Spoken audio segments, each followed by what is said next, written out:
Do you find yourself trying to accomplish more in less time so you can ultimately have more time for things you enjoy? Unfortunately, many of us make common mistakes when it comes to managing our time, which can hold us back and result in wasted time. In this video, I'll show you how to fix the 7 most common time management mistakes so you can get more done in less time with less stress. If you're struggling to manage your time effectively, you won't want to miss this video. So let's get into it. The number one mistake I see people make is not keeping a to-do list. And this really comes down to poor planning.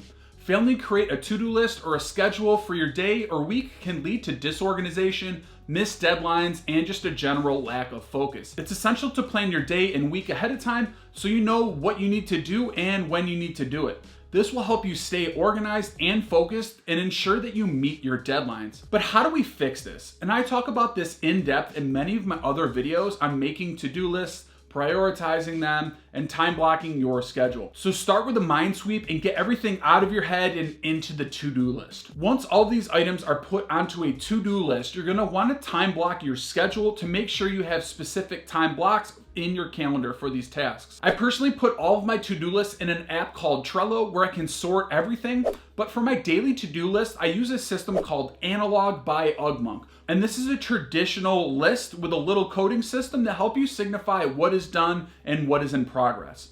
Creating a physical or digital to-do list is the first step towards managing your time better. The second most common mistake I see with time management is not prioritizing your tasks and projects. And we've all been there. We're facing a barrage of urgent tasks, not knowing which one to tackle first. But if you want to effectively manage your time, mastering the art of prioritization is crucial.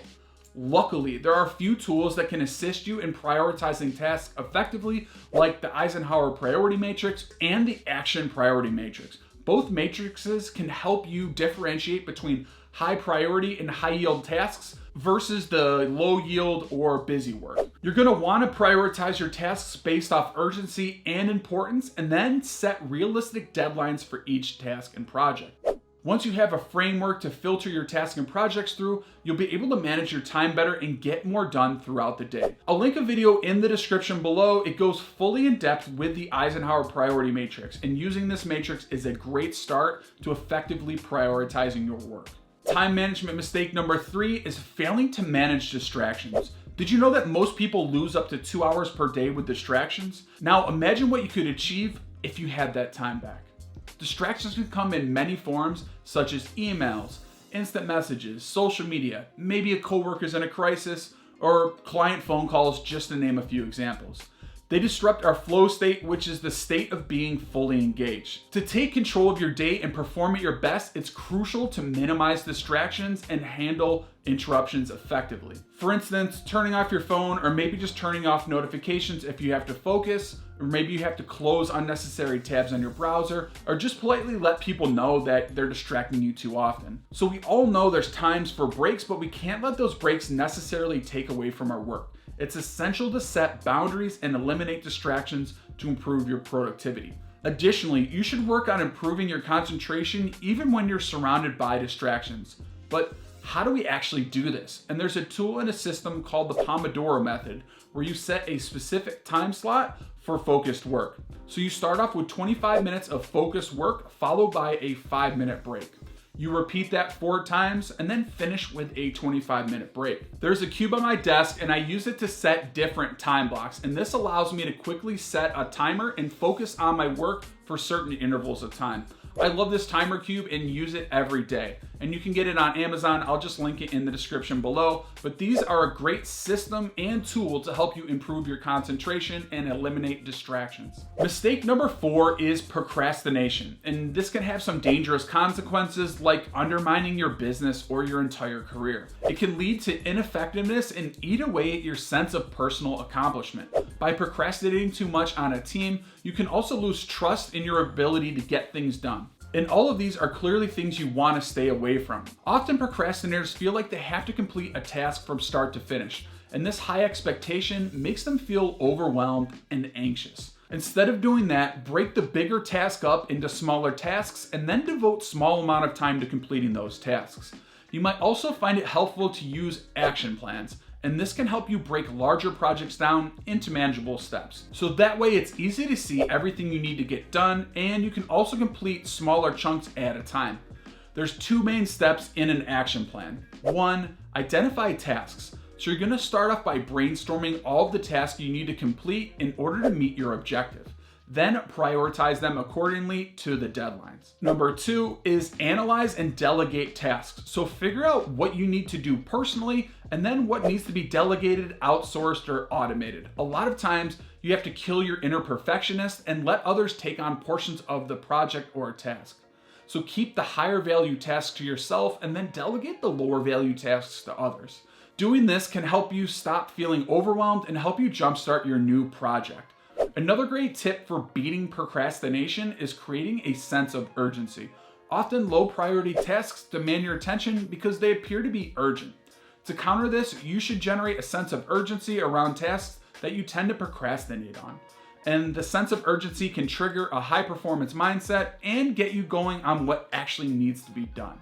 And there's no one size fits all to approach to creating urgency. Depending on what type of person you are, you can use short repetitive phrases to motivate yourself, or you can set strict mini deadlines in short intervals. Breaking tasks into smaller parts and taking a break only after completing a series of tasks can help you maintain focus and momentum. This way you can stay on track and accomplish more in less time. The fifth mistake is taking too much on. Are you a person that has a hard time saying no to people? If so, you probably have far too many projects and commitments on your plate. And this can lead to poor performance, stress, and just feeling low morale. Also, taking too much on is a poor use of time, and it can really result in producing rushed and sloppy work. And there's two solutions here, one being time blocking. This is an objective way to not only measure, but also plan your time. Start off by scheduling time blocks in your calendar for everything you have on your to-do list. You'll see how quickly your time fills up with important tasks. And this will help prevent you from overcommitting because you won't have a time slot for lower priority or lower value tasks and projects. I have an entire video on time blocking, and I'll link it in the card above and the description below. The second solution, and it might seem easier said than done, is start saying no to things. And I use these two criteria to figure out whether I can say yes or no to things. One, does it affect my relationship with that person? And what I mean by that is, does it have a significant impact on them? For example, if I have a longtime friend that asks me to go out to coffee or dinner and I say no, are they not going to be my friend going forward?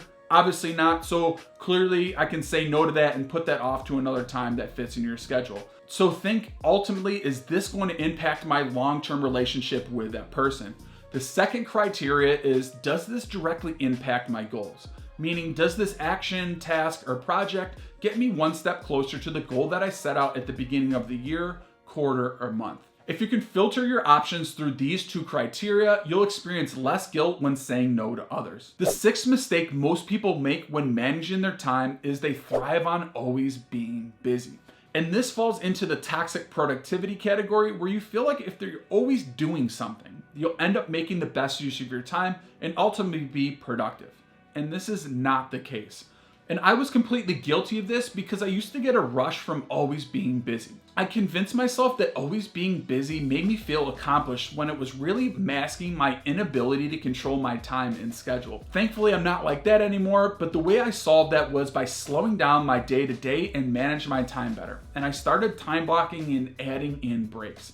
I implemented the Pomodoro method, which is a method I've mentioned before, but that has built-in breaks. But you can't dismiss breaks as wasted time. And this allowed me to step back from my work and get perspective on what needs to be done next and purposely slow down my busyness. The seventh and final time management mistake I see people make is ineffectively scheduling tasks. Obviously, mismanaging your calendar and to-do list can waste a ton of time for obvious reasons, but there's an easy way to fix this. Now, there are two different solutions for ineffective scheduling. One, time blocking, which I already talked about earlier in this video, and the second is time batching. This is where you can take two or more similar tasks and put them into the same time block. This is going to help prevent you from switching tasks and mindsets too often, which kills your ability to stay in a flow state. So you can task batch writing, filming, editing, and admin work, just to name a few. Essentially, any part of content creation can be time blocked as well. I have an entire video on time batching, and I'll put it in the card above and the description below. In this video, I teach you how to time batch and give you a ton of use cases that can directly be applied to your workflow to save you time. And I've used this method to save hundreds of hours over the years, and I know it'll save you a ton of time too. Remember, effective time management is essential for achieving your goals and reducing stress levels. One of the most effective ways to improve your productivity is to recognize and correct time management mistakes. When you take the time to overcome these mistakes, it will make a huge difference in your productivity, and you'll be happier and experience less stress. So if you enjoyed this video, I have another great video here where it can help you take your productivity to the next level. But until next time, stay productive.